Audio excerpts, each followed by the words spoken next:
Rod Serling. You're listening to the Zero Hour. Suspense. I'm the Whistler. Yours truly, Johnny Dollar.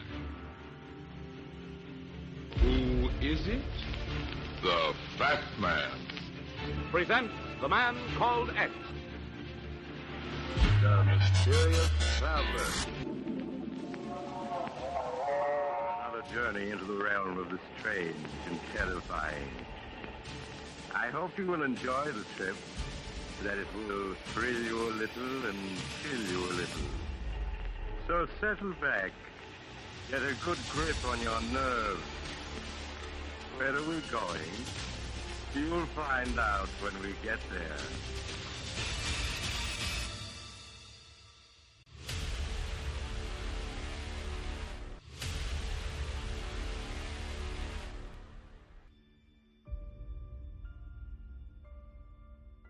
Hello everyone, and welcome to Drama and Theater, brought to you by Duane Old Time Radio. Drama and Theater features some of the best programs from the golden age of radio, including Escape, The Fat Man, Suspense, The Whistler, Zero Hour, Yours Truly, Johnny Dollar, and many, many more. Also, my podcasts are free of ads, so you can enjoy the programs commercial-free. If you would like to donate a few dollars to help me cover the cost of creating these weekly posts, you can donate to my channel. On the bottom of each post, there is a donation link in your preferred podcast player. Anything you donate is extremely helpful and appreciated. And now on to the drama, and thank you for your support as always. Hope you enjoy. Welcome to July on Mystery and Suspense on Duane Old Time Radio. Before I start, I want to give a thank you, do a little house cleaning as I like to call it. I want to thank Mr. Mark S. He gave a very, very generous donation a couple of months ago. I thanked him in email, but I also want to thank him here on the podcast and just thank you, Mark. I really appreciate it. I just, there's nothing more I can really say. But if you want to donate, anyone else out there listening, your donations are definitely appreciated. So we're going to start the month with CBS Radio Mystery Theater. He told me that he enjoys CBS Radio Mystery Theater, which is why I'm adding it to this podcast, to this episode, to this post, if I can get it correct. Specifically, CBS Radio Mystery, 2 episodes. The first is their 96th episode, The Bleeding Statue, and their 97th episode, Mirror for Murder. I will put the dates for these in the actual post. I don't have them in front of me, but I believe these aired in 1974. The CBS Radio Mystery Theater presents...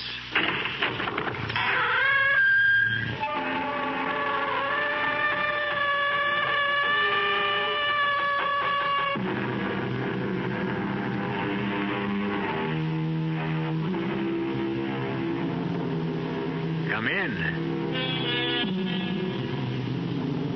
Welcome. I'm E.G. Marshall. Welcome to the exciting world of your own imagination. The lithe body, muscles rippling, seems suspended in air, twisted in its last agony. The goat legs flexed in their last spring.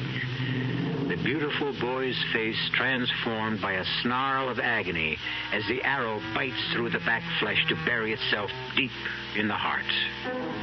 This is a legendary bronze statue called the Dying Fawn. Legendary in more ways than one.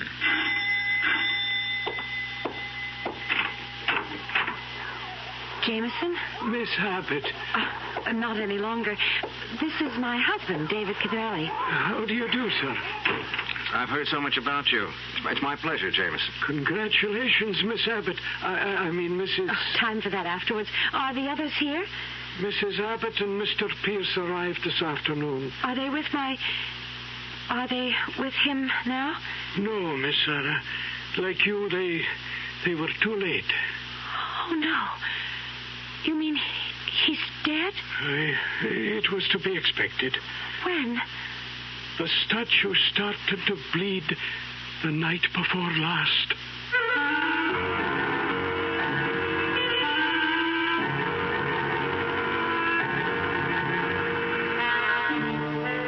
mystery drama, The Bleeding Statue, was written especially for the Mystery Theater by Ian Martin and stars Patricia Elliott and Tony Roberts.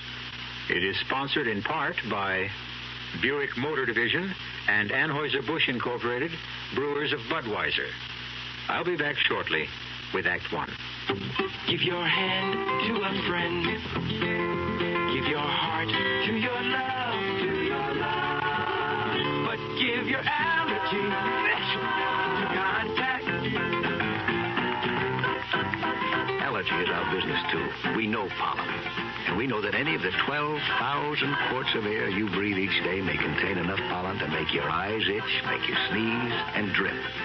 We also know an ingredient that helps block pollen's bad effects. It's the antihistamine most prescribed by allergy specialists. It's an ingredient in contact. Give your hand to a friend. Give your heart to your love. The tiny time pills in one contact keep this antihistamine working up to 12 full hours. All day, all night. Give your allergy to contact. Take contact only when needed, only as directed.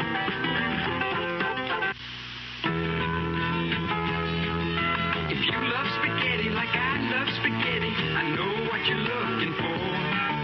So come on, get ready for great spaghetti at the spaghetti store. If you want spaghetti, the best spaghetti, you don't have to look no more.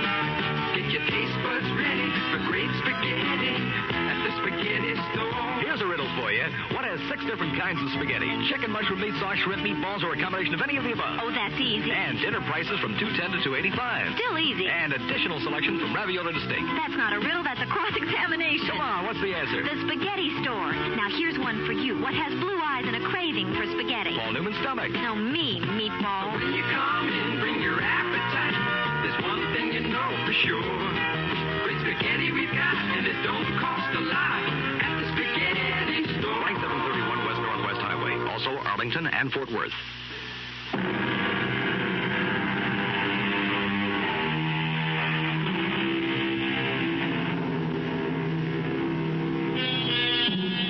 What is more mystical than a statue? The wounded fawn. No one is sure that it was not originally chiseled in marble, that the bronze we know today was not taken from a long-lost original. Where it comes from, no one knows. Where it was perhaps best known to the public at large was in its last appearance, or disappearance, on the stage of the Palace Theater as the climax of the farewell tour of Prior Abbott, the Merlin of the magicians. Thank you. And now, if you ladies and gentlemen will permit, my greatest illusion, the death of the wounded fawn. Part the curtains, please. There he is for the last time on any stage. I beg your pardon, dear audience, the second last time. For if I'm to make him disappear, I would have to make him reappear, and both in front of your very eyes. Observe the dying fawn. 1,440 pounds of cast bronze. I invite any member of the audience who questions this assessment of weight to join me on the stage.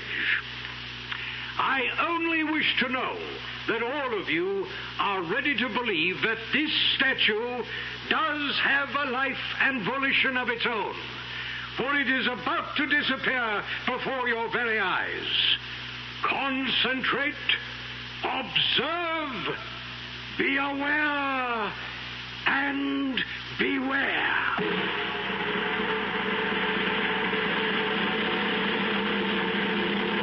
That was back in 1936, David. 15 years before I was born. 18 for you. How do you know about that final performance? You weren't there. Neither was my mother. She was about 5 then. Strange. What? I can't connect your grandfather. Now, what do I call him? Not what you do. The wizard. It's kind of corny. Not for me. It was my mother's second marriage. I was 5 years old. Mother was about 28. He was 57. Much as I loved him and as full as life as he was, I never could call him Dad, and Grandpa would have been an insult. So, because of all the marvelous tricks he did, he became the wizard. Oh, David, you never saw anyone so young as the wizard, in body as well as in mind. That's why I can't believe... Easy does it, baby. You've done your crying for him. Oh, it's awful to think of him lying in that coffin, dead. I can't believe it isn't just another illusion, and when we go down to dinner that he won't have escaped like Houdini and be sitting waiting for us with a big smile. I'm afraid even the wizard can't spring himself loose from this one. Oh, I'd better get my best bib and tie on to greet your relatives. I wouldn't worry about them. Well, I don't want to make too bad an impression. Your stepbrother's a pretty important man in my life. Because he's president of Abbott's Tool and Machine. Oh, Pierce is just a figurehead. Now, there's only one man who could... Come on now, Sarah. I just can't believe he's dead. He was... Oh, David, you just had to have known him to understand. He was indestructible. Darling, he was going on 76. But he didn't look or act more than 50. Well, you hadn't seen him in more than 2 years. Well, yes, you're right, of course, but even then, even with a heart attack and my mother dying... You don't have to tell me, Sarah. God knows he was a giant to me. But not as a magician, as an industrialist, an inventor, an innovator. I never knew all that came from being a... Well, it sounds crazy to put it this way, but a plain magician. Oh, he was no plain magician. I've seen blueprints of some of his illusions, and they're more complicated than splitting the atom. Hey, it's almost 7:30. Now, look, I've got to have at least a clean shirt. Yes? Excuse me, madam, but dinner will be served in half an hour. We'll be right down, Jamie. He's always so formal. Well, he kind of gives me the shivers. What was that bit about the statue starting to bleed? Oh, that's a silly old legend. You want to tell your silly young husband what? But I think the wizard probably made it up for the act. Well, I'm persistent if nothing else. Made up what? Well, it's a very old statue, you know. Quite priceless. Well, since it happens to be my hobby, I know as much about it as you. It's either fired from a mold of a Greek original in marble, or else it was commissioned by Cosimo de' Medici in the early 1600s and is possibly by Benvenuto Cellini himself. Right? Right. But impossible to authenticate? That's right. But it did belong at one time or another to the de' Medicis and to some later kings of France, they say. Whoever they are. And what exactly do they say? That whenever the head of a household to whom it belongs is marked for death, the statue starts to bleed.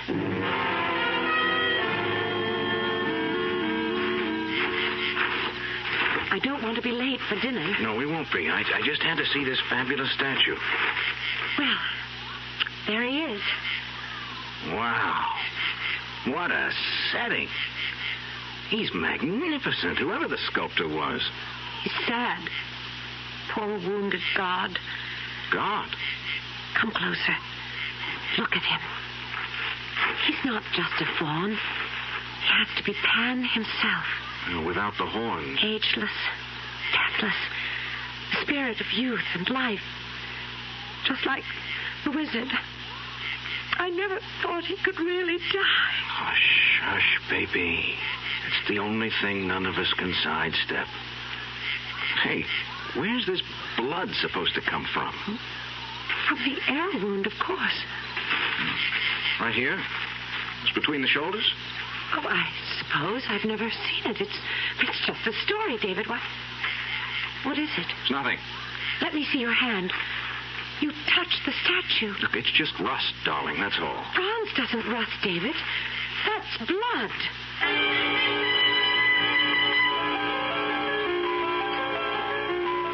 Are you sure this a sherry, Pierce? As advertised, and as always, nothing but the best. It doesn't taste right somehow. I doubt if anything will until we all find out just where we stand. It's upsetting that he died so suddenly and unexpectedly. You don't suppose he could have left everything to Sarah? He couldn't do that to us. Suppose he has. I'll fight it tooth and nail. I'm his daughter. Daughter-in-law, to be exact. I'm the last best hope. At least my father, your husband, was his son. I hope he's recognized that in the will. And how do we handle this new husband Sarah has sprung upon us? I've no idea. It's too bad the wizard didn't know about him before he kicked off. I doubt if he'd have reacted too well to some European opportunist who wanted to pick up a nice American girl with a lot of money in the family. Well, he isn't here to react. It's up to us. Pardon me, madam. Yes, Jefferson, what is it? Mr. and Mrs. Cavelli have returned from the garden. Dinner is served. Thank you, Jefferson. We'll be right in. Well, shall we start reacting? Kiss the bride and meet the groom?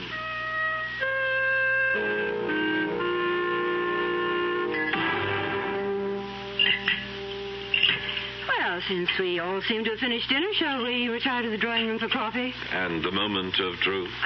You can clear if you wish, Jameson. Yes, Mrs. Abbott. Oh, thank you, Jameson. I can pour the coffee, and Pierce will serve the liqueurs. And, Jameson, you can make your arrangements about the tape, whatever they are. Very good, madam. Will we have to come to the study to hear it? No, madam. There are speakers in every room in the house, and I was instructed by the late Mr. Abbott that the tape would activate itself at exactly 9 o'clock this evening. Activate itself? Aye, Mr. Cavelli. You see, I don't know where it is. You never knew my father, Signor Cavelli. In his later years, he was somewhat eccentric. Will you escort me to the drawing room? Of course, Mrs. Abbott. Nutty as a fruitcake, she means. Don't talk about the wizard like that. You know, Sarah, you weren't around in the past few years. I saw him 2 years ago. Well, that was right after his heart attack, and Mother's death right on top of that. Naturally, he was knocked out. But nothing could ever keep him down for long. That's what you think. He buried himself alive here with Jameson. None of us saw him since the day you went back. But he wrote me in Italy. That's more contact than Mother and I had with him. It's a pity you went back to the art school. Don't make me feel any worse than I already do. He made me go. I thought you were the apple of his eye. I also happened to be a carbon copy of my mother. And the reminder was too poignant. You think I'd have gone back to Italy otherwise? There seemed to have been other attractions. You mean David? I hadn't even met him then. I wish you never had. I'd always hoped... I think the wizard hoped, too, that you and I... Why, Pierce... You're my older brother. Not quite. Not by blood. Just by accident of the wizard's many marriages.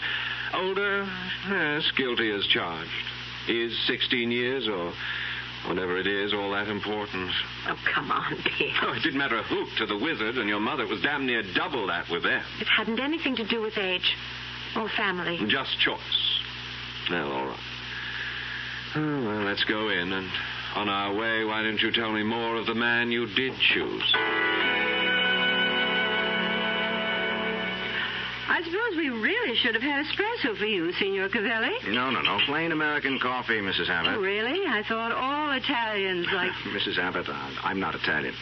Oh? Sarah met you in Rome. Florence. Well, Florence. And your name is Cavelli? Well, that's right, but Italian-American. My father and I were both born in this country. How nice. But you lived in Italy. Well, my father was an engineer with United States Motors. 2 years ago, while I was studying to be an engineer at MIT in Boston, the company moved him to their plant in Torino. When I graduated, I went over to join them and met Sarah. You said in Florence? Yes, at the Piazza della Signorina, looking at the statues. You knew, of course, who Sarah's father was. Well, I knew who Prior Abbott was, but I never guessed that Sarah was his daughter. Stepdaughter. The wizard actually only had one child. Your husband, which makes you Prior Abbott's daughter-in-law. What time is it, David? It's just about 9. Well, people, the moment of truth is almost upon us. I don't know about the rest of you, but I think I could do with something to calm the nerves. Brandy for anyone? Oh, I had my coffee. I don't know. Well, why don't you, darling? I might join you. Why not? Senor Cavalli, would you help... Since we are family, may we make it David? Very well, David. Help Pierce get the brandies. I'll pour the coffee. As you wish. Tell me, Sarah, did the wizard know about this hasty marriage of yours? It wasn't all that hasty. Except at the last moment. You haven't answered my question. No, the answer is no. But let me explain exactly what... Ah, 'tis the witching hour. Pierce. Well, the whole thing is a bit spooky, Mother. Within seconds, all of us are going to face our futures, just where each of us is going, and all manipulated like puppets from beyond the grave. I wonder what particular trick the wizard has up his sleeve this time. We're about to find out. Pierce Abbott termed it the moment of truth. Are we to hear it from a disembodied voice speaking out of the past? And what will the truth mean for the four people sitting, awaiting that voice? I'll return shortly with Act 2. When you say Budweiser, when you say Bud, you've said a lot of things nobody else can say. When you say Bud, you've gone as far as you can go to get the very best. When you say Bud, you've said the word that means you like to do it all. When you say Bud, it means you want the beer that's got a taste that's number one. When you say Bud, you tell the world you know what makes it all the way. When you say Bud, you say you care enough to only want the king of beers. There is no other one. There's only something less. Because the king of beers is leading all the rest. When you say Budweiser, you've said it all. Anheuser-Busch, St. Louis. Hi, I'm Matt Rayburn, left half for the Celtics. I'd like to invite you to bring the entire family out to see the Dallas Tornadoes play the Philadelphia Eagles on May 25th at Texas Stadium. The game is sponsored by sales and marketing executives of Dallas, and the money they raise will go to help young people like me. For ticket information, drop by the booth at Irving Mall or North Park, or call the Dallas sales executives at 747-9675. Don't forget now, Dallas Tornado soccer game at Texas Stadium, May 25th. I'll see you there. For ticket information, call the Dallas sales executives at 747-9675. Soccer Spectacular, May 25th, Texas Stadium. Don't miss it.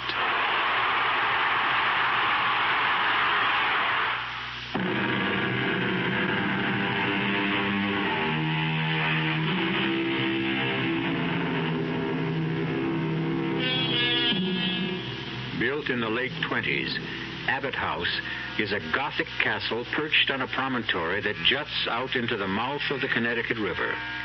Now bathed in fitful moonlight, its flying buttresses and ornamental gables seem almost as much of an illusion as any of the great ones that made the immortal P.J. Abbott the beginnings of his fabulous fortune on the stage. An illusion of immortality fostered at this moment as his voice speaks from the grave. Good evening, dear family. It almost seems like the good old days when I stepped out behind the footlights.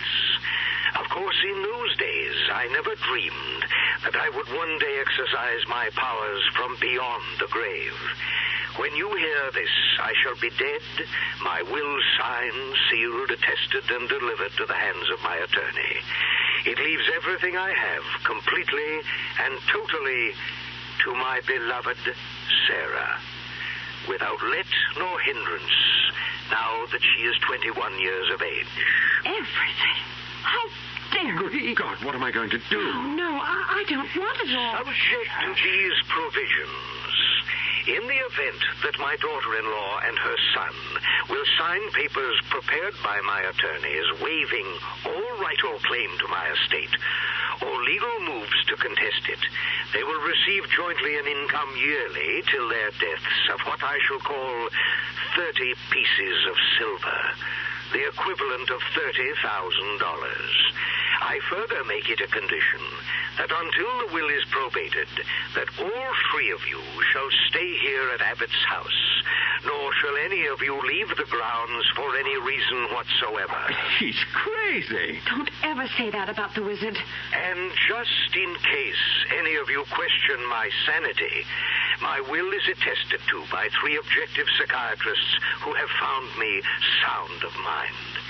And now for a few personal messages. Can't someone turn that off? I don't want to hear any more. I've arranged there's no way for you to turn this recording off. I want you all to hear. Sarah, you and your mother were the 2 bright spots in my life. Your mother was taken from me.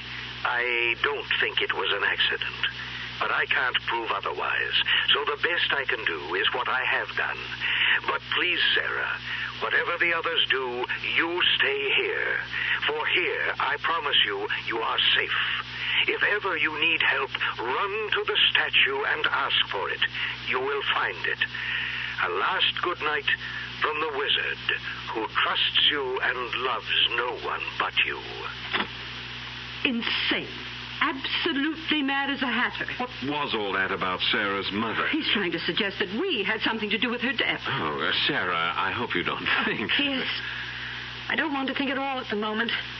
I've been traveling for something like 16 hours and my head is splitting. I'm a bit cross-eyed myself. If you'll excuse us, I think we'll turn in. Yes, we're all a bit rocky. Come on, Sarah. Yes, David. Will you excuse us, Mrs. Abbott? Of course. We're both really bushed. Good night, Aunt Rose. Good night. I'm not going to let him get away with it, Pierce. Take it easy, Mother. Not on your life. For that matter, on both our lives. That's what we're going to have to fight for, baby boy. Oh, would you please stop that? I'm sorry, Pierce, silly habit, but you're all I've ever had. Oh, let's not start down that road. No, you're quite right. That isn't what has to concern us at the moment. That little witch, that someone from nowhere, just like her mother. She's not going to take away Abbott's house and the business and everything else from us without a fight.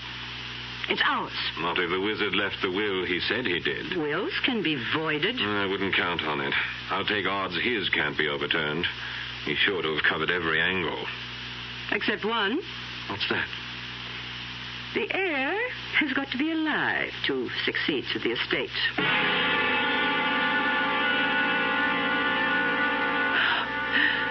I think I'm too tired to get ready for bed. David? What? What are you staring at out the window? That damn statue. It haunts me. Why? Oh, a lot of reasons. Sarah, I don't like this. I don't like any part of it. What, David? It's all so crazy. Statues that bleed and disembodied voices on hidden tape recorders. Your stepsister or whatever relation she is to you, and Pierce.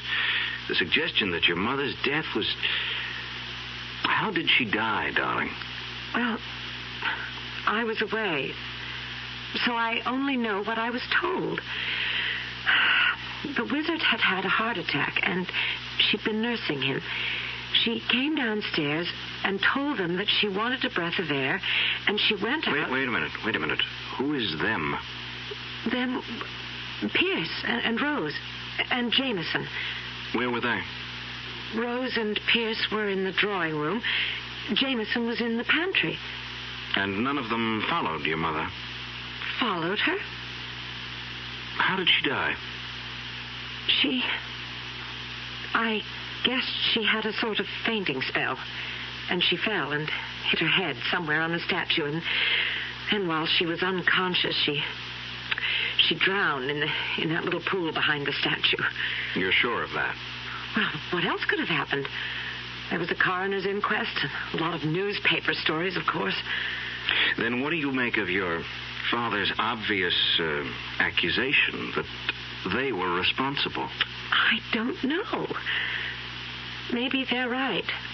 That the wizard was never really himself again.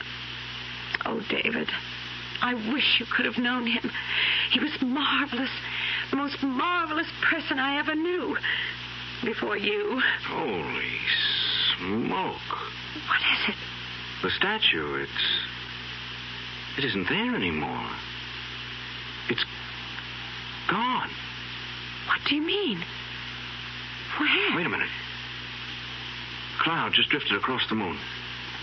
As soon as it clears, you'll see. But it couldn't just disappear. But it did. There's nothing there but the empty pedestal. And the grotto and that little pool rippling in the moonlight. Wait a minute. That cloud's just about to clear and we'll... I don't believe it.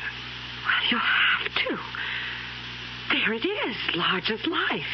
But it wasn't there a moment ago. Oh, darling, there must have been a tree branch in the way. How could it disappear? Oh, David, I'm just wrung out. I've got to go to bed. I just want to sleep away today. Do you mind if I use the bathroom first, dear? Of course, darling. I want to run downstairs for a moment anyway. Where are you going? I won't be a minute. I left something in the car. I want to get it.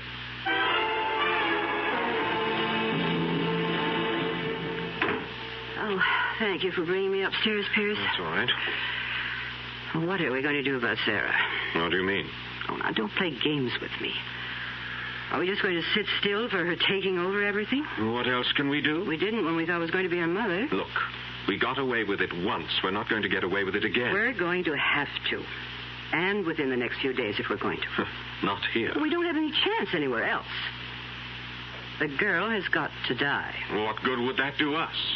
The estate would go to her husband. Her husband? Oh, now that's very interesting, Pierce. This young upstart, ambitious, carefully marrying a young girl without her family's knowledge, obviously anxious to make profit out of it. What do you have in mind, Mother? Why wouldn't he be just as anxious to get rid of Sarah as we are, Pierce? I would never be able to get away with convincing anyone of that. No, there's only one way. How? Now that Grandfather's dead, and we know the secret of the statue, I can fix it so it will seem to kill them. Both of them? Was that necessary? It's the only way.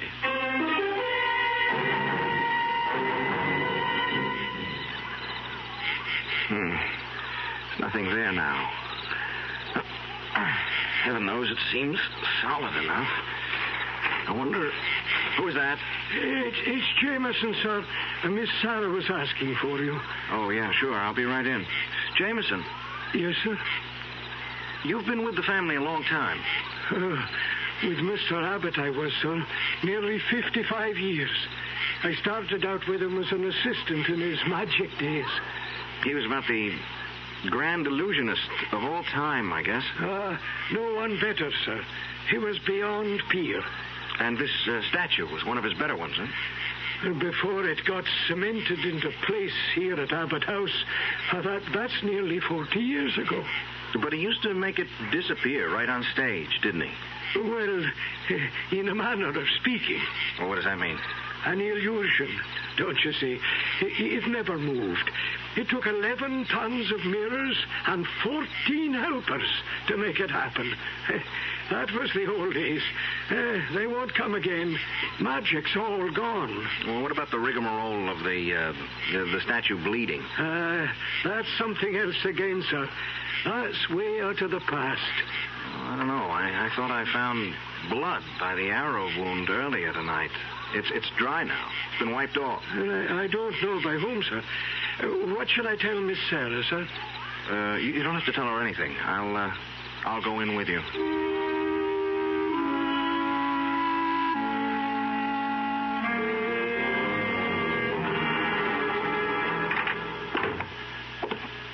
When you're tired, fancy plays strange tricks, Mr. Cavelli. I was thinking of making a toddy for Miss Sarah if she'd like it. There's nothing better for putting you off to sleep. I'm sure I don't have to ask her. She'd love it. And yourself, sir? No. No, I'll skip the hot drink. Maybe you'd like to join me in a nightcap, David. Where did you spring from? The wall? No, as a matter of fact, I was headed for the pantry here to ask Jameson to make one of his famous toddies for Mother. And for you, Mr. Abbott? Oh, no, thank you. I'm a cigar freak. Oh, Jameson, when you've made the drinks, I'll take them out. Oh, that's all right, sir. I'm happy to be of service. I'll bring them up when they're ready. Want to join me in a nightcap while we're waiting, David? Okay. Just a quickie, though. Then I'll walk you upstairs.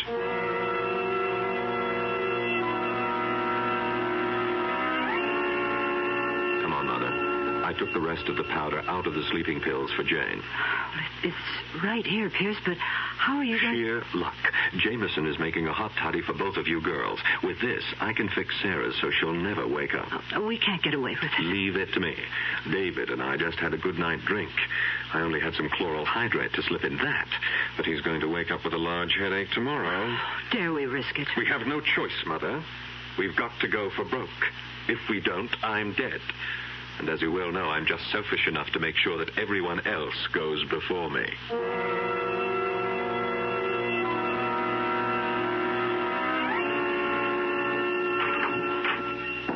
David? Oh, thank the Lord it's you.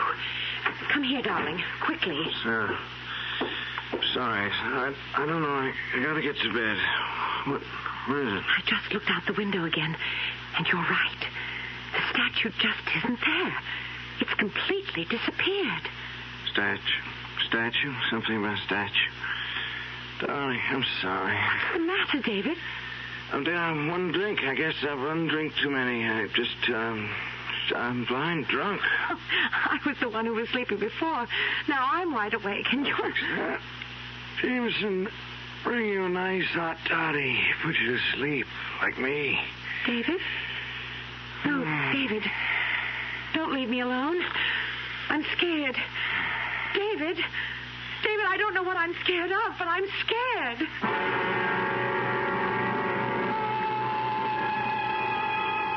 And well, she should be scared.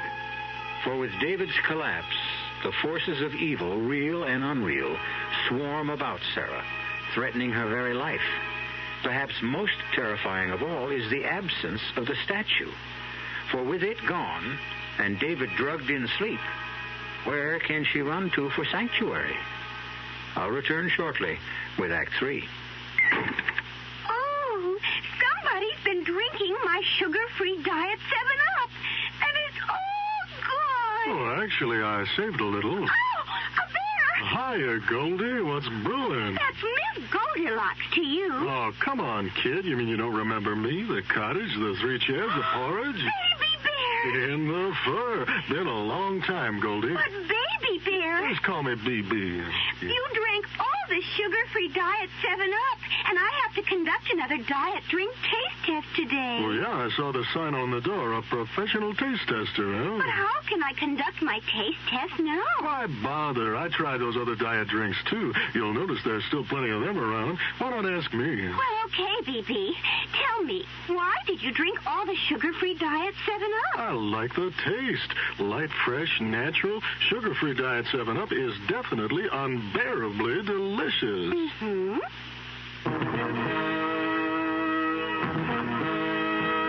Where the roads unwind with travelers, with friends, with family, with people going places, seeing all there is to see.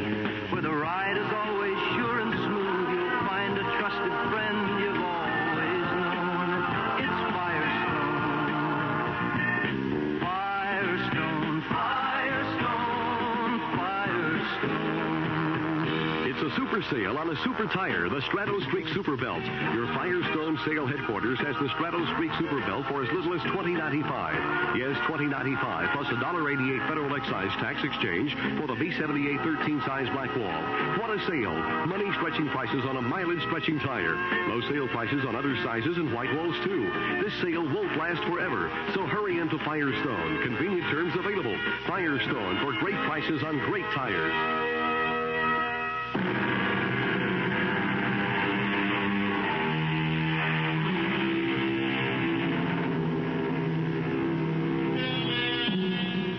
scudding clouds that alternately mask and unmask the moon play a ghostly light across the long, curving staircase as Pierce Abbott descends it.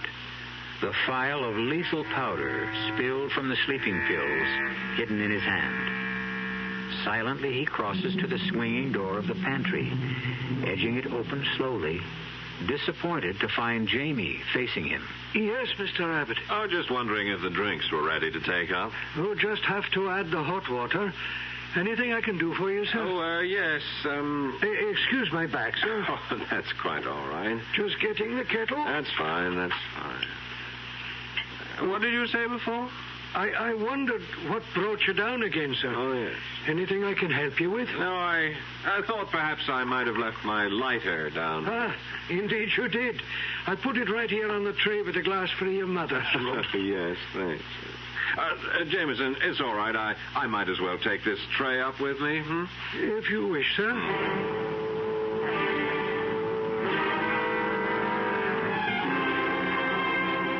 All set, Mother. Here you are.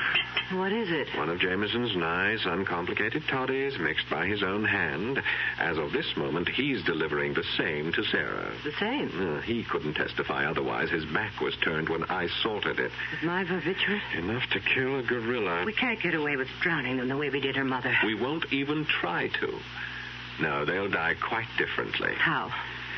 I've been experimenting with the statue, and I've made a discovery. It moves on hinges and counterweights and escapes into the pool. Take those hinge pins out, reduce the counterweights, and it will collapse and crush anything in the way of its fall. The secret room would be exposed. No. There's a false base which slides into place. The whole thing will seem nothing but a tragic accident. Another chapter to add to its legend. When will you get them there? Tonight, when everyone's asleep. Sarah may be dead already. David is dead weight, but I can drag them through the secret tunnel. It's mostly downhill. Come on, drink a toddy, go to sleep, and leave this to me. I won't draw an easy breath all night. By tomorrow, you'll be able to. We both will.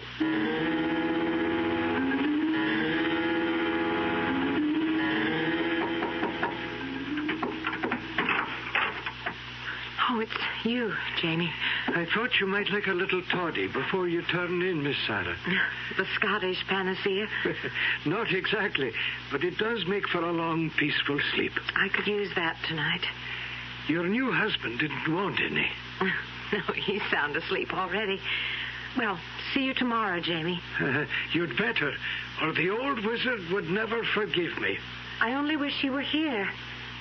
So do I, Miss Sarah. But don't you worry.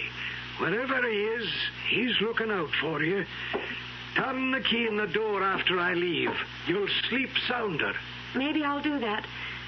Good night, Jamie. Good night, Miss Sarah.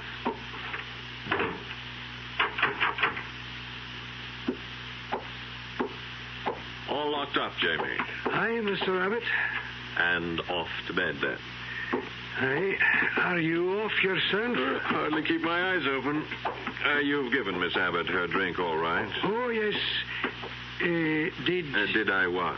Did you get your mother's to her? Oh, yes, indeed. Well, this is where I leave you. Up the wooden staircase? My nightly climb. Sleep sound, Jamie. Huh? Sorry, Jamie, old boy. I just have to make sure.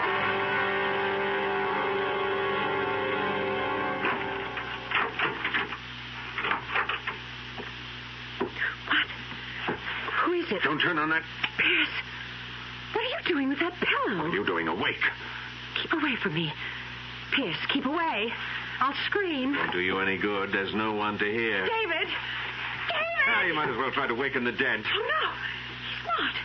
He's not. Not yet, just knocked out, but he will be. You must be crazy. Only desperate. It's the same thing. Keep away from me. Keep away. Sorry, Sarah. I have to.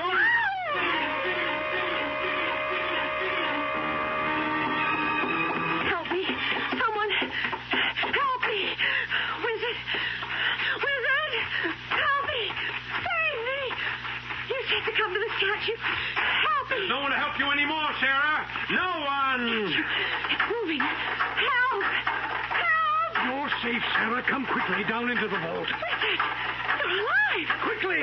Damn you, grandfather. Can't you stay decently dead? Damn you, son. Can't you stay decent? I'll make you stay dead this time. I've gone too far to hang back. I warn you, I won't hesitate to use the gun. Then don't, or it will be too late. Pierce! No, No, I won't let you trick me again. The last trick is going to be mine. Wizard, look out. The statue. Too late. We all go together.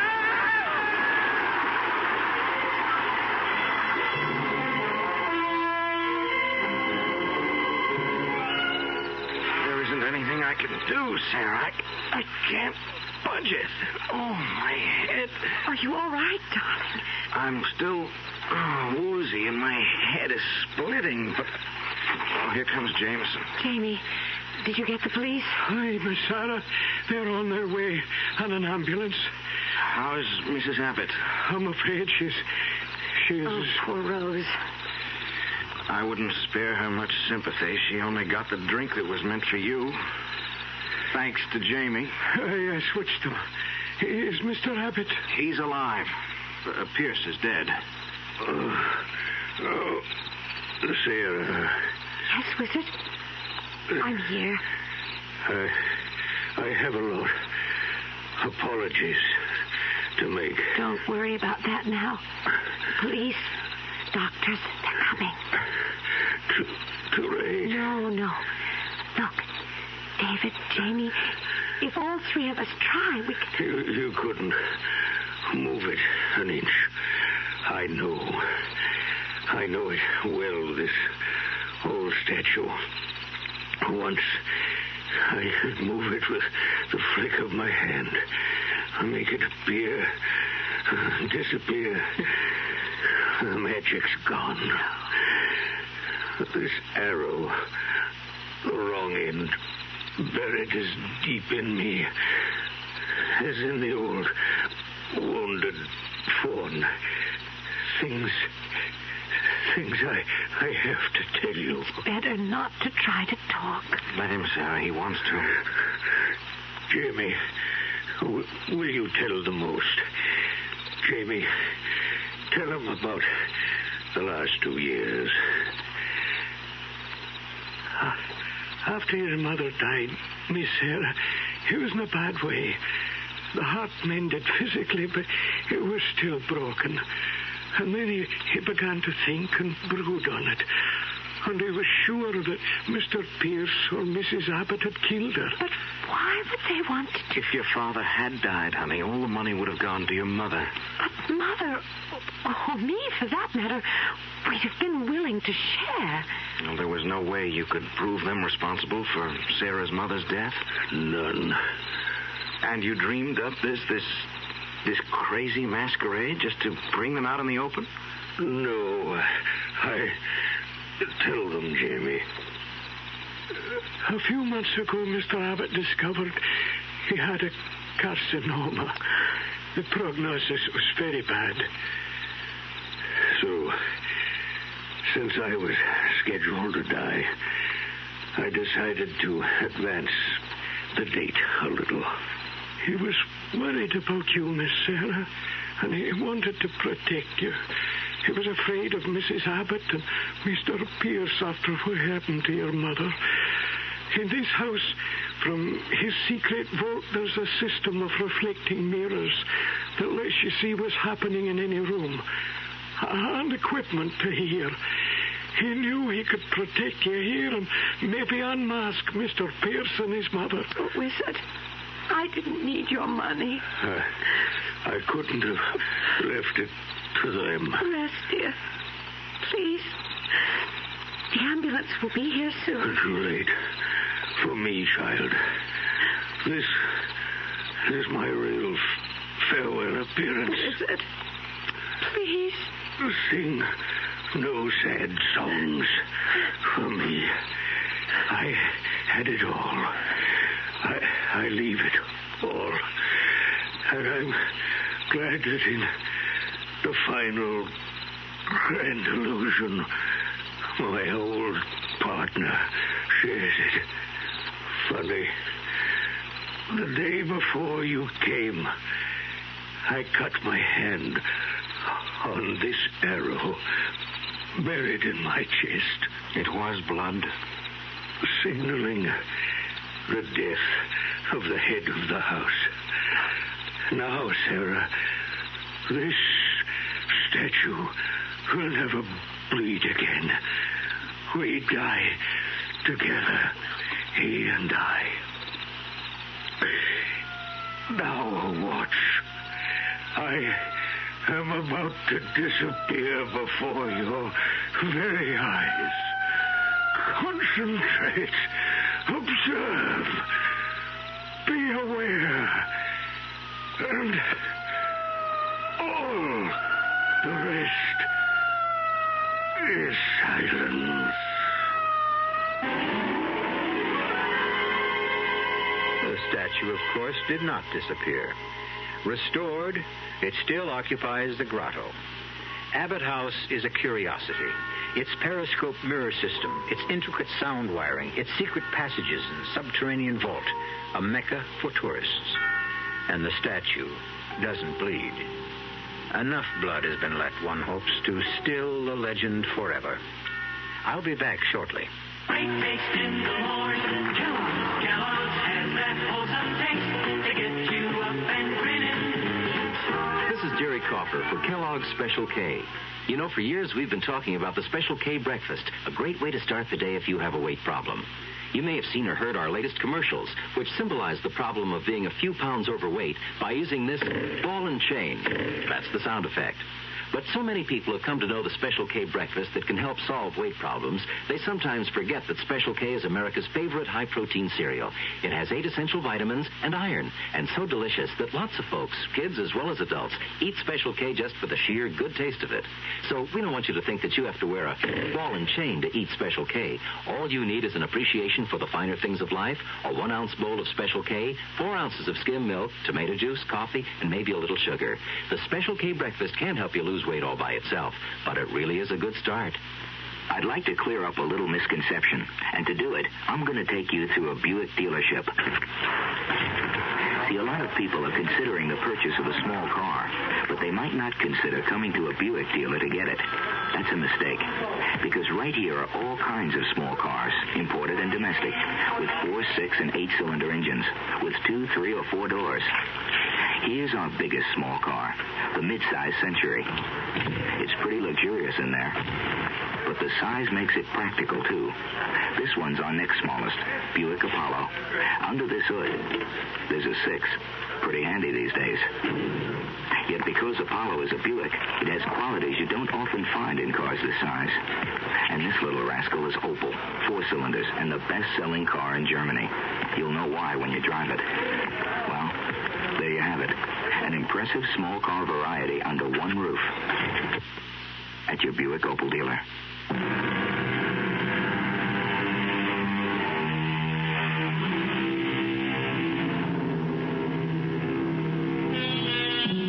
On sober reflection, one can't be too sure, of course, that a legend will die. They tend to persist. But since the head of the Abbott household is now Sarah, and she has at least 50 years ahead of her, few of us will be around to find out. Still, circa 2025, if you have nothing better to do, you might visit Abbott House. Our cast included Patricia Elliott, Tony Roberts, Grace Matthews, Kurt Benson, and Paul Hecht. The entire production was under the direction of Hyman Brown. Radio Mystery Theater was sponsored in part by the Kellogg Company, makers of Kellogg's Special K cereal, new sugar-free diet 7-Up, and Contact, the 12-hour allergy capsule. This is E.G. Marshall inviting you to return to our Mystery Theater for another adventure in the macabre. Until next time, pleasant dreams.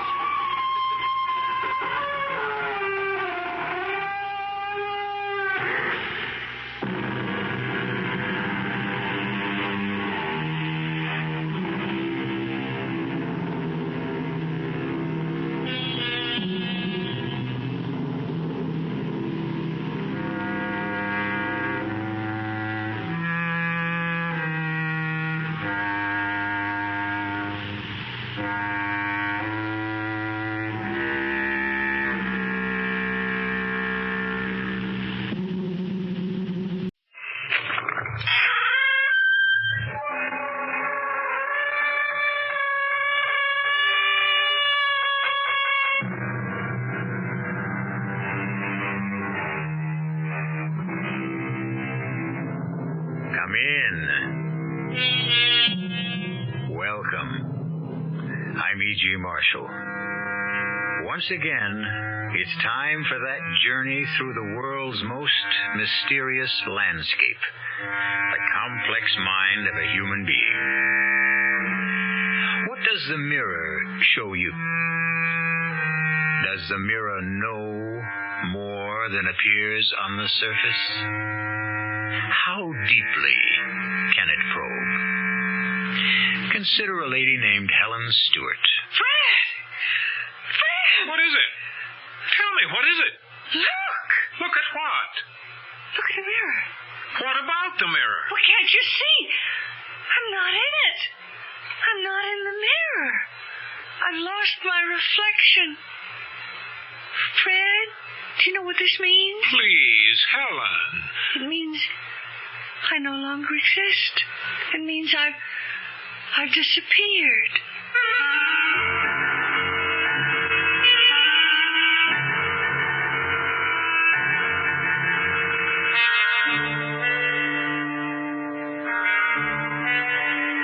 Mystery drama Mirror for Murder was written especially for the Mystery Theater by Sam Dan and stars Celeste Holm. It is sponsored in part by Anheuser-Busch Incorporated, brewers of Budweiser, and by the Kellogg Company, makers of Kellogg's Special K cereal. I'll be back shortly with Act 1.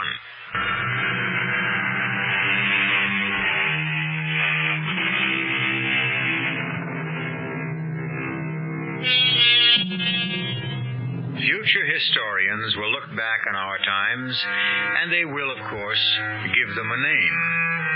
It's fairly safe to assume that our era will probably be called the Age of Women. Women are no longer content merely to cook and clean and care for a man. Some women are quite vocal about it. However, these are not the ones to cause us concern. Men should worry about those quiet ones. For instance, today it's breakfast as usual at the home of Fred and Helen Stewart.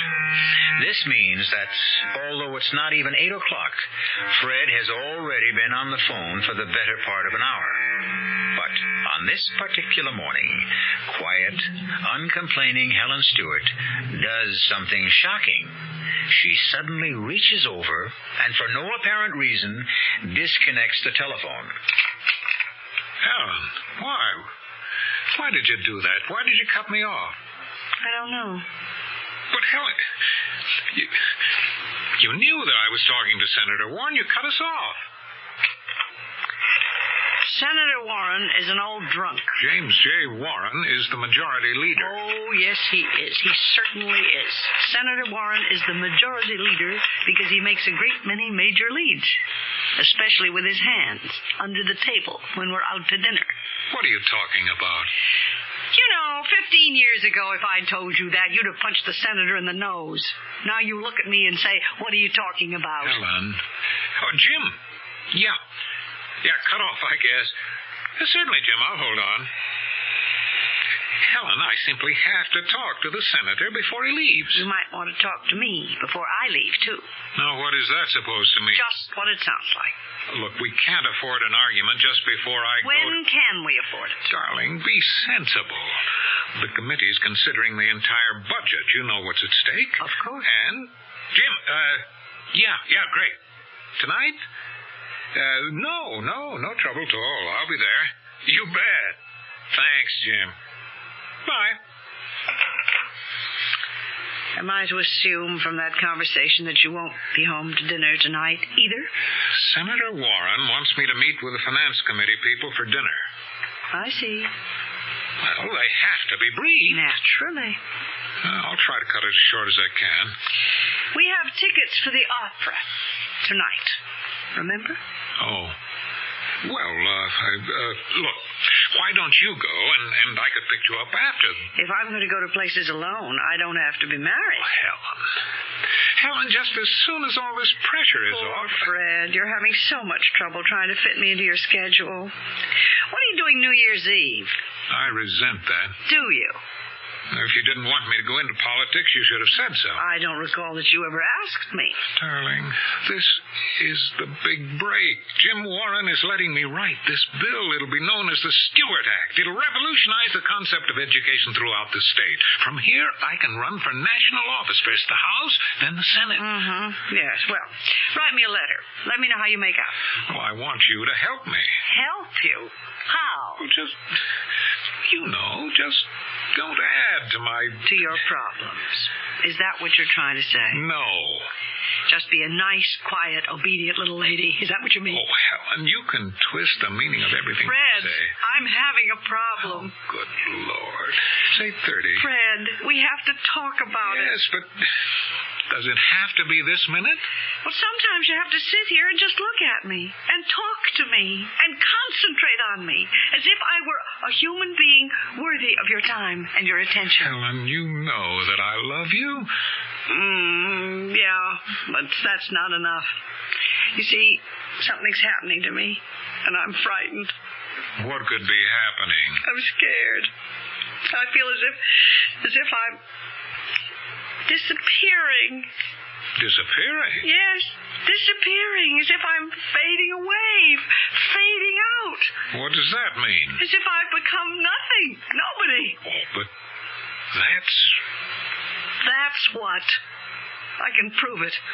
There are times, many times, more and more times lately, when I look into a mirror and I sort of become hazy, blurry, and then my image, my reflection isn't there. It's just gone. Helen. I'm gone.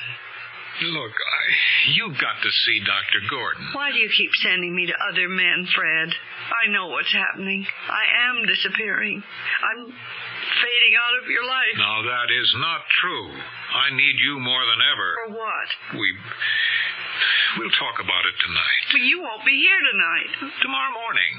I may not be here tomorrow morning. What? I may be gone. Gone? Gone where? I don't know. Where do people go when they disappear? I'll answer it. Hello? Just a moment. It's the senator's office. Should I tell him you're busy and you'll call back? How can I tell him I'm busy? You give me the phone. I see. Hello? Yes, I'll hold on. Helen, Goodbye, Fred. Where are you going? Where am I going? Fred, look in the mirror. Just look, Fred. In just a minute. Hello? Jim? Yeah. Oh, I've got all the figures, everything we need. Look in the mirror, Fred. I've disappeared. No, Jim, we've got solid proof. Where did I go, Fred? Where did I go? Please, Fred, tell me what happened to me. Jim, the opposition will simply have to throw in the towel. Nobody can afford to vote against this bill. Fred, where did I go? You can control every single dollar. Fred, I'm going to have to find myself. The voters know whom to thank for it. Goodbye, Fred. Goodbye. Jim, the newspapers will eat it up. How can we possibly lose?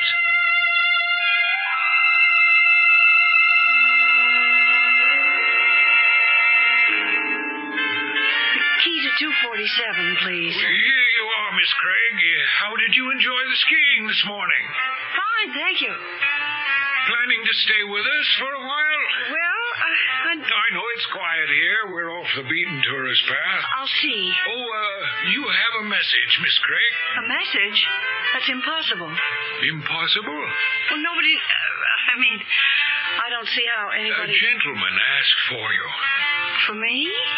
Yes, for Miss Helen Craig. That's you, isn't it? Yes. He said to tell you that he'd be waiting for you in the coffee shop. Oh, well, thank you. Hello, Helen.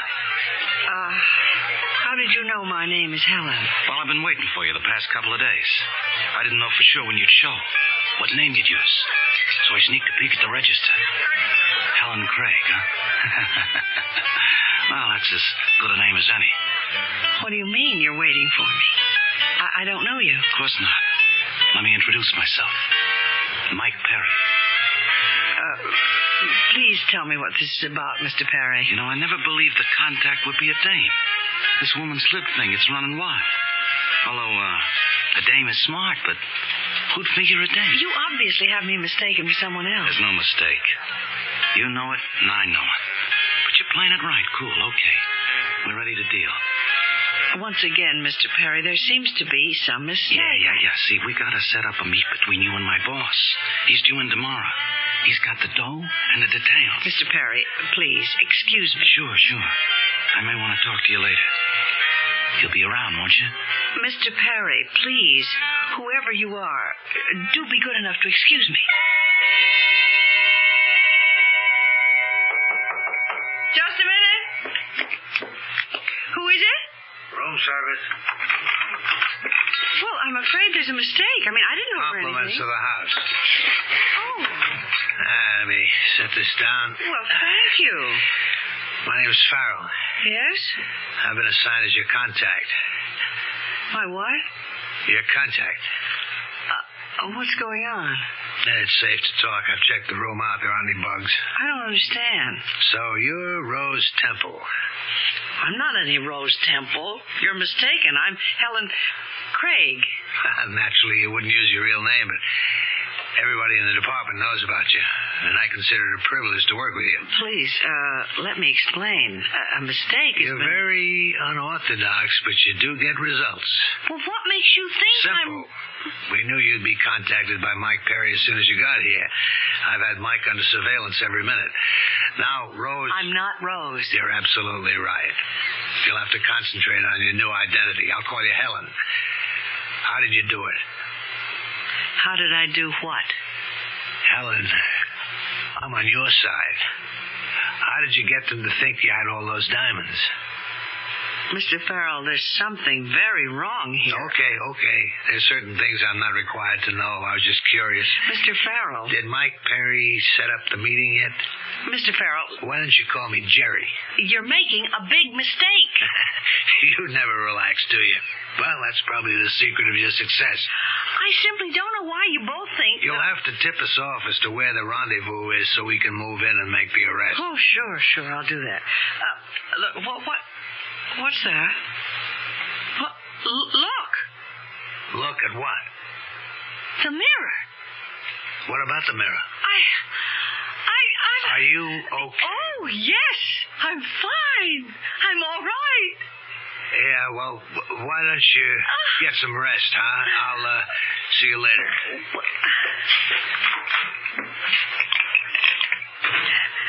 Operator, is there a doctor nearby?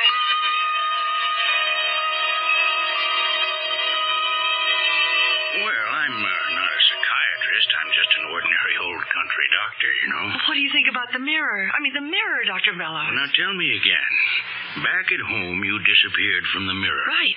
It could be a symbol of how unimportant you think you've become to your husband. I know that. That's why I ran away. I thought I could find myself. Yes, I see. Who are you, really?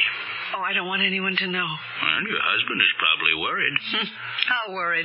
Worried enough to tell the police to look for me? Well, perhaps, but let's stay with your problem. You ran away to find yourself, and a few minutes ago you looked in the mirror and you saw your image again. Is that what you're telling me? Yes, but... But what? The image I saw. Well, I've never seen such an image of myself before. I mean, I'm filled with brightness, a kind of glow. Well, look in the mirror again. Yes. Yes, it's the same image.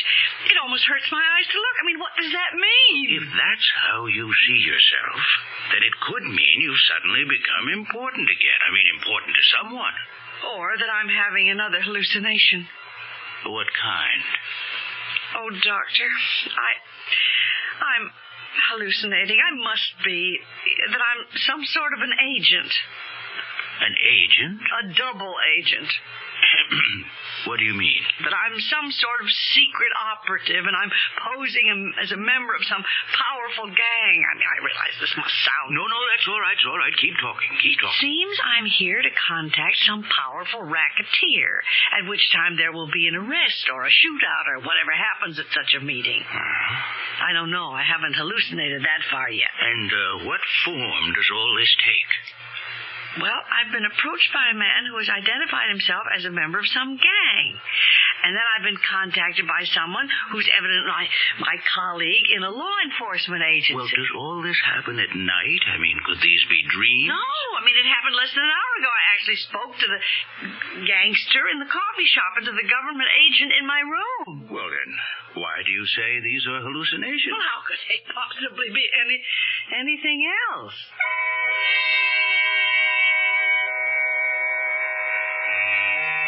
What we're up against here is reality. We have witnessed a scene between Helen and Mr. Perry, and between Helen and Mr. Farrell. It all sounded real. But Helen is a troubled lady, and either way, it's a troubled situation.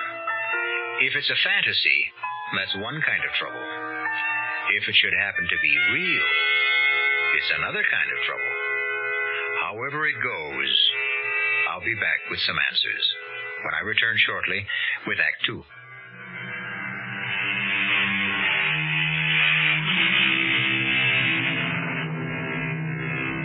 There comes a time in the lives of many women when they feel unwanted, neglected. Gone is purpose, identity.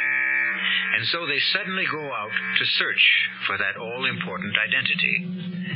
Such a woman is Helen Stewart, wife of a rising politician.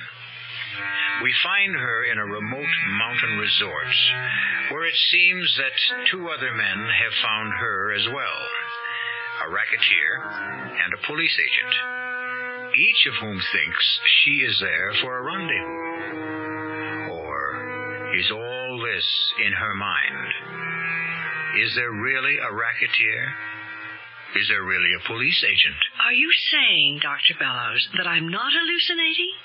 You mean that I've actually been approached? No, but we must consider every possibility. Well, then, what should I do?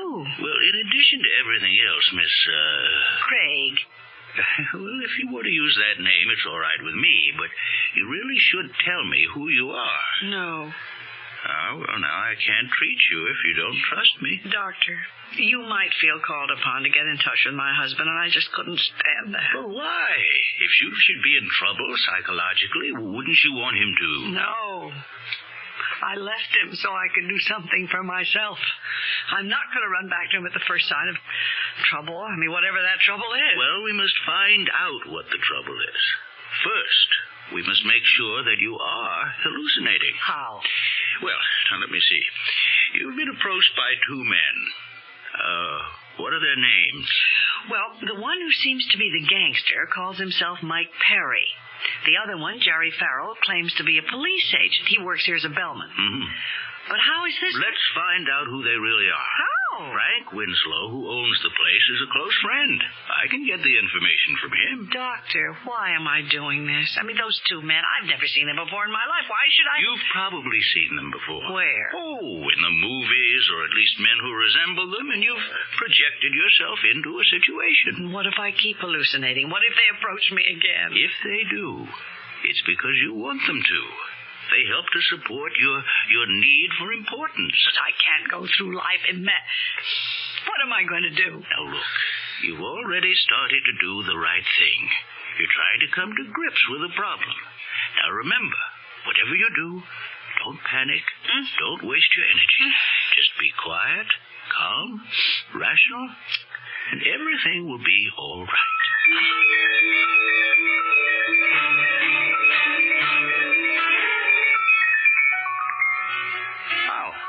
How come you ain't on the slopes? I'd rather sit here and read. Mind if I join you? Buy you a drink? I don't drink. Well, let's talk anyhow. About what, Mr. Perry. As if you don't remember. Okay. We'll talk, Mr. Perry. The big fella. I'm supposed to tell you this. He ain't gonna be here till day after tomorrow. Now, don't blow your stack. Believe me, I had no intention. Oh, you don't kid me, baby. You don't give nothing away. But you must be doing a burn. Really? Why? Because every day you hold that ice, the hotter it gets and the more it can melt. Oh? You were told you could have the deal tomorrow, okay. You showed up. But where's the big fella? I don't know. Where? His daughter's getting married tomorrow. So he can't make it. Well, that's sounds reasonable enough. Well, that's no way to do business, and you know it. So I was thinking, why not do business with me? With you? Look, the big fella can't last much longer anyhow. I mean, what if I can raise by tomorrow morning half of what the big fella offered?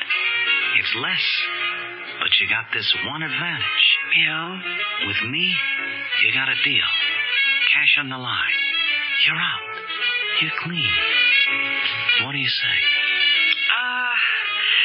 Let me think about it.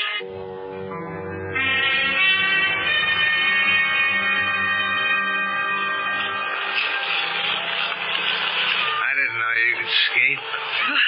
Well, what are you doing here, Mr. Farrell, I keep an eye on you. You were observed in the lounge talking with our friend, Mr. Perry. Oh, so? So, let's sit down. Nice, quiet little table. I'll buy you some hot chocolate, and you can tell me about it. Well, I'd rather skate if you don't mind. I need the exercise. The conversation with Perry. Oh, the scheduled meeting can't take place tomorrow. Why not? The big fella's daughter is getting married. What's the new date? Day after. I don't like it. Every extra hour makes it more dangerous for you.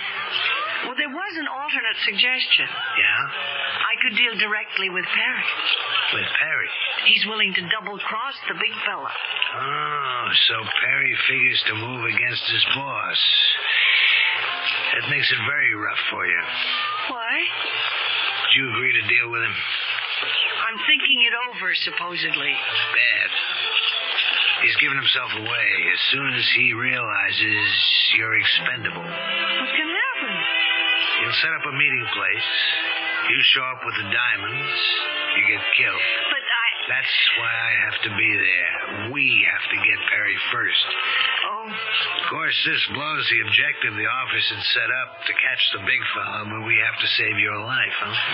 All right, where are the diamonds?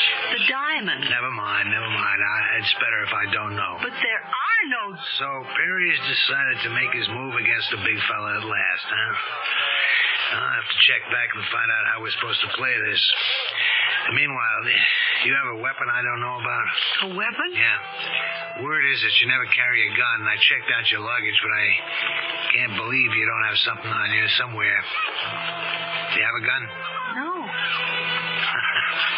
You know, you're too good to be true. What does that mean? You're the most unlikely agent I've ever met. Well, maybe that's because I'm not No, you are.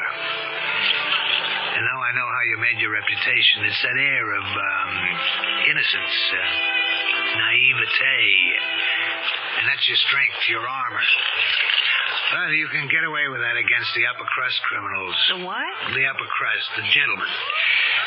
The con artists, the flim-flammers, those are the guys you've tangled with. Bust one of those guys, they come along quietly. But now, you're up against killers. Make sure I'm always close to you. Don't make a move unless you tell me.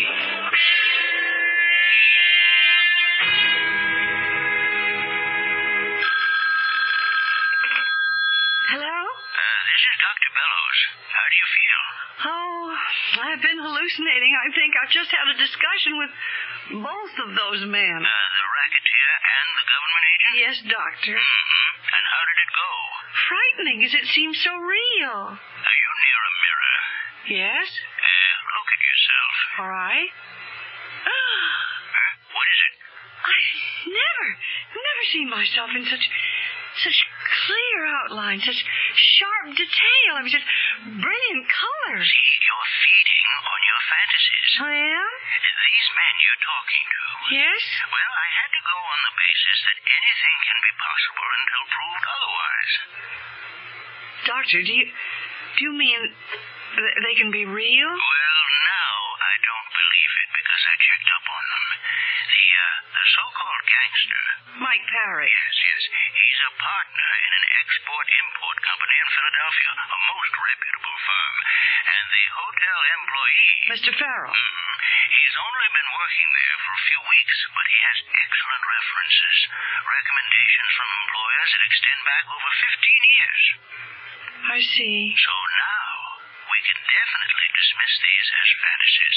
Hallucinations, call them what you will. Yes, I can't tell you how relieved I am, Doctor. The situation was beginning to take a dangerous turn. Well, perhaps you'd better come over here. I'll give you some medication that will let you get some rest. You see, you have to start building yourself up now. Thank you, Doctor. I'll be there right away.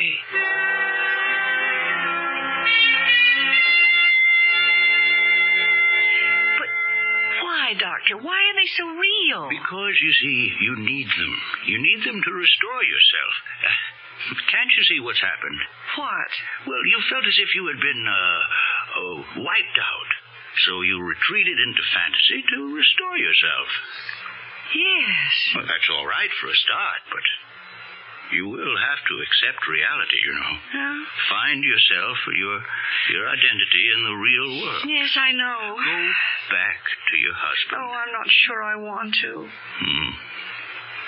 Do you love him? Yes. And does he love you? Well, I think so, but what good is love if all it does is to make two people unhappy? If you love each other, you'll find a way to live together without destroying either one of you. Oh, I don't know. Oh, excuse me. Someone's come into my waiting room. I'll be back in just a minute.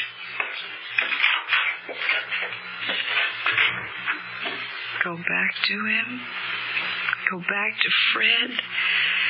Oh, maybe if we could sit down and try to understand. Doctor? Dr. Bellows! What happened? Doctor! Hi. Mr. Perry, what have you done? What does it look like?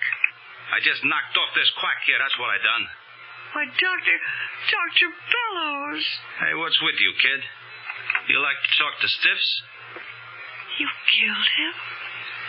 You've killed Dr. Bellows. Hey, you catch on quick. But why? Why? Because he's working with the cops, that's why. Working with the cops? Sure. He's been asking questions, trying to get a make on me. You know what this means, don't you? It means he's dead. And this is real. He's dead. And this is real.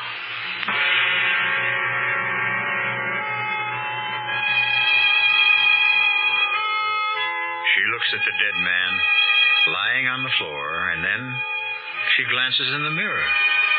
And there she is, larger than life, huge, grotesque. Her dress in the mirror is stained and spattered with red. But that's in the mirror, and she knows that's fantasy. But what is reality, plain and stark, is Dr. Bellows dead on the floor. And the spreading crimson stain on the carpet. That's real. That's death. I shall return shortly with Act 3.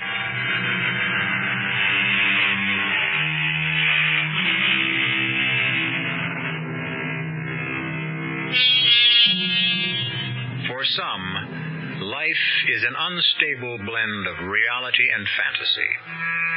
Normal people solve the problem by dreaming fantasy and living reality as nearly as they can. But sometimes common sense, rational thinking crumble under the stress. And then reality and fantasy vie with each other for a person's sanity. Right now, what Helen Stewart is looking at is no fantasy. It's a dead body. And talking to her is no figment of her imagination, but a living killer. He could have busted this thing wide open, and you and me could have landed in the clink. But you didn't have to... Come off it, sister. You don't need that act anymore. You've seen plenty of stiffs in your day. You even might have made your share of them, too. Now, about the ice. The ice? The diamonds. You got no choice. You got to deal with me now. It's me or nobody. Neither one of us can hang around here much longer. It's going to get hot. Mr. Perry, you see, I don't have the cops, the feds, and I'll bet the Interpol guys are in on it, too. You don't heist that kind of ice without everybody taking a hand. Hey, tell me something. How'd you doing? I want to get out of here. Oh, sure. I shouldn't be bothering you with questions, but... What a caper that must have been, huh? I've got to get out of here. Okay. Let's get back to the hotel. If you bring the ice to me, I'll be in my room. And I'll have something for you, too.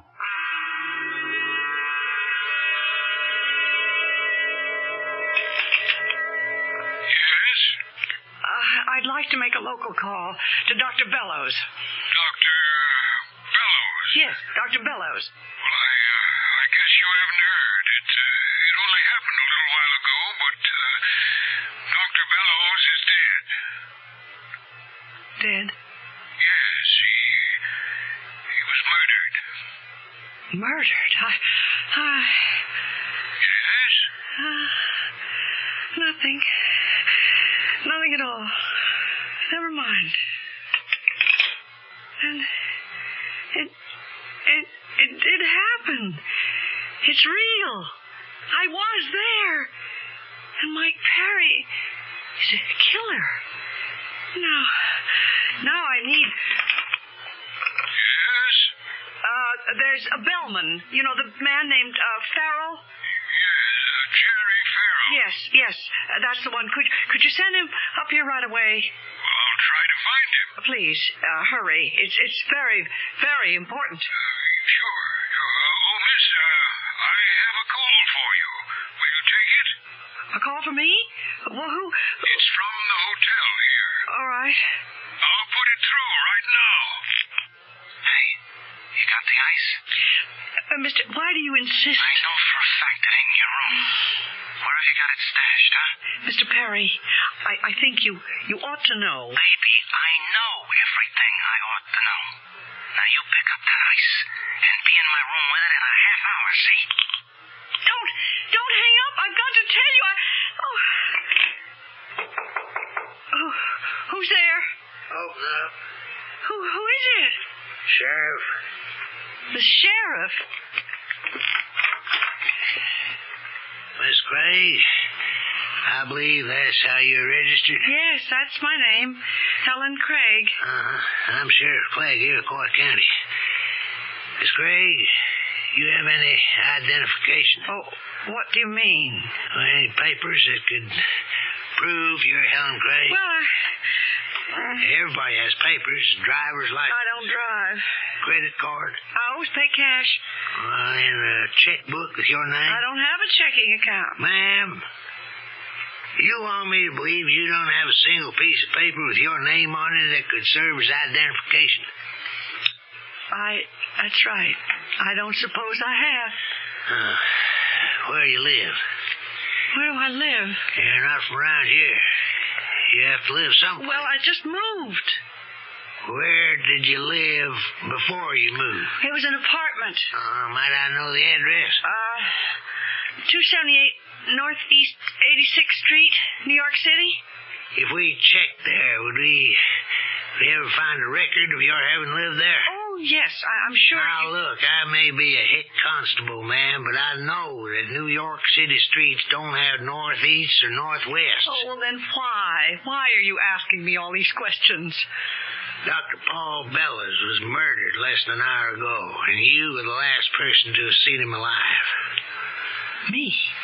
Matter of fact, someone heard shots and saw you coming out of the house afterward. Oh, but I didn't. You didn't what? I didn't kill him. I didn't say you did, but you was there while it happened.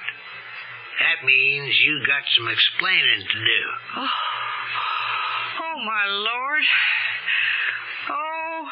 Well, what is it? What you staring at the mirror for? Look at me. I feel all of it. The whole glass. I'm twisted and hideous. Now, calm yourself, miss. Now, take it easy. Sheriff, I'm not Helen Craig. I mean, that is, I'm not anymore. I'm Helen, somebody else now. Helen who? I'd rather not say. See, I blundered into something. I was mistaken for somebody else, and then... Just tell us who your husband is and where you're from, and we can clear this up quickly. Please, let me do it my way.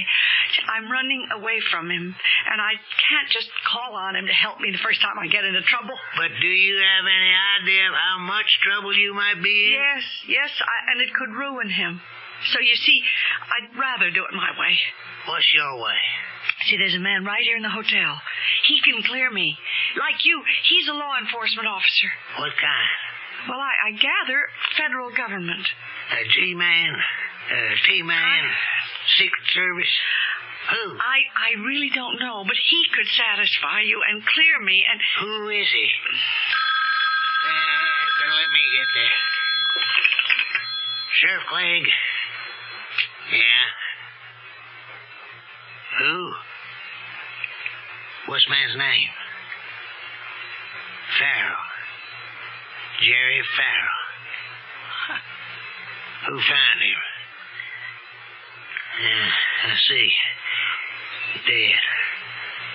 Okay, I'll be there right away. What were you saying about Jerry Farrell? It never rains, but it pours. First time we ever had a murder here, now we got two of them. This bellhop, by the name of Jerry Farrell. Oh, but he's the government agent. You see, he could have told you. Told me what? Sheriff, a man named Mike Perry. See, he thought I was a member of the underworld and that I'd come here to make some sort of a deal. And then Mr. Farrell, who claimed to be a secret government agent, he insisted I was an undercover agent and that I was here trying to trap this Mr. Perry. Yeah? Well, I thought it was all a hallucination. And I went to see Dr. Bellows. And I guess it was all real. What kind of deal were you supposed to make with Mr. Perry? I was supposed to sell him some stolen jewels. Where are the jewels? I don't know. I never had them. Then how can you sell them? Well, see, Mr. Farrell was supposed to arrange... It all turns on Mr. Farrell, doesn't it? Mr. Farrell's dead. Now, about Dr. Bellows. Well, I have to tell you, Mr. Perry killed Dr. Bellows. Perry, huh? Well, that's the Mr. Perry who's registered in this hotel. He's a gangster. Mike Perry? He's the one. I'm afraid this has to be the end of the line. Mike Perry's been coming to this place more than 10 years. Mr. Perry's a legitimate businessman from New York. But I saw him. I saw him kill Dr. Bellows. I saw him standing over Dr. Bellows' body with a gun in his hand. I heard him.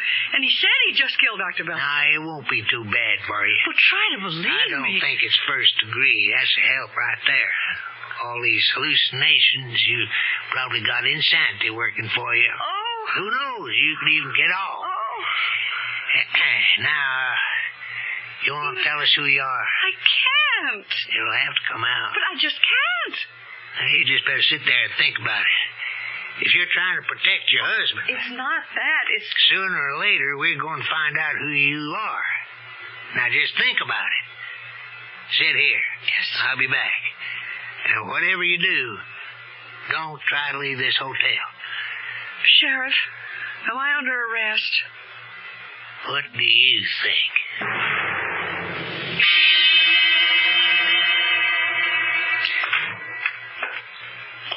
Who's there? Who do you think, baby? Oh, Mr. Perry. Well, where's the ice? I don't have it. You don't have it, huh? Now, what are you trying to do, play me for a sucker? Mr. Perry, I have tried to explain. You would never listen. I'm not who you think I am. You figure you can make a better deal somewhere else? I'm not out to make any deal. Now, will you please leave me alone? No. Not till I get the ice. I'm in enough trouble. The sheriff thinks I killed Dr. Bellows. Don't hand me that. It's true. I'm here to finish the deal. All right. The deal. With the big fella, as you call him. That was for... Give or take $1 million. You said you could pay half, all right? Show me your money. Oh, I see. I see what this is. You want a deal? Where's the money? Well, the money comes later. The money comes now. And I don't think you have it. You know, you could be right.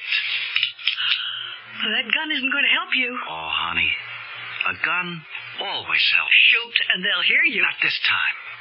I got a silencer. And what do you hope? The ice is in this room. I'll find it. Mr. Perry. Meanwhile, I'll just take care of you. Don't!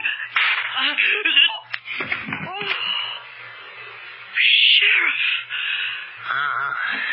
The sheriff. Well, what are you doing here? I saw him walk into your room, so I thought I'd listen. I was wrong about him. Oh. Hey, what's the matter? I think I'm going to faint. Well, don't. Will my husband ever find out? We got to check with the government, see how much of this can be released.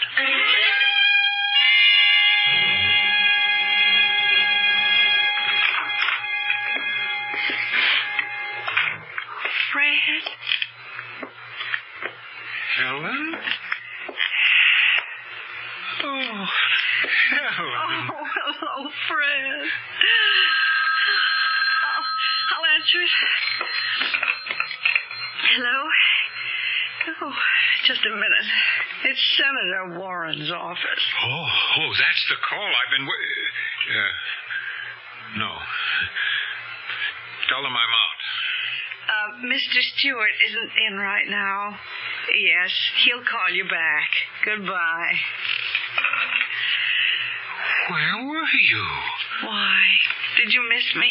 Oh, I can't tell you how much. Well, you see, I just went away. Oh, I missed you so much. I almost went out of my mind. Did you? I tell you how crazy I was. I'd look in the mirror and I'd actually see your face there, even though you weren't there.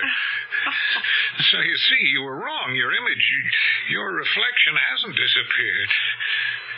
Look. Just look in the mirror. What do you see? I see. Oh, Fred, I see both of us clearly. Very clearly. Oh, darling. Now, tell me where you went and what you did. Oh, well, I didn't really go anywhere much. And I really didn't do anything.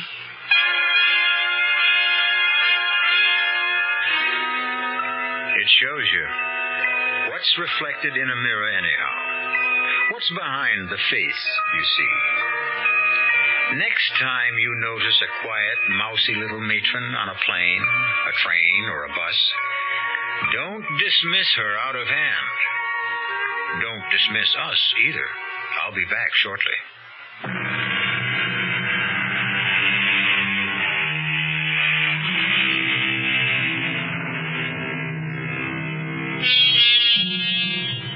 Stewart, a lesson to all of you gentlemen out there who don't see your wives' faces in the mirror anymore. Be very careful, because the next face you might see in the mirror could very well be your own. Our cast included Celeste Holm, Wes Addy, William Redfield, and Robert Dryden. The entire production was under the direction of Hyman Brown. Radio Mystery Theater was sponsored in part by new sugar-free diet 7-Up, Contact, the 12-hour allergy capsule, and Buick Motor Division. This is E.G. Marshall inviting you to return to our Mystery Theater for another adventure in the macabre. Until next time, pleasant dreams.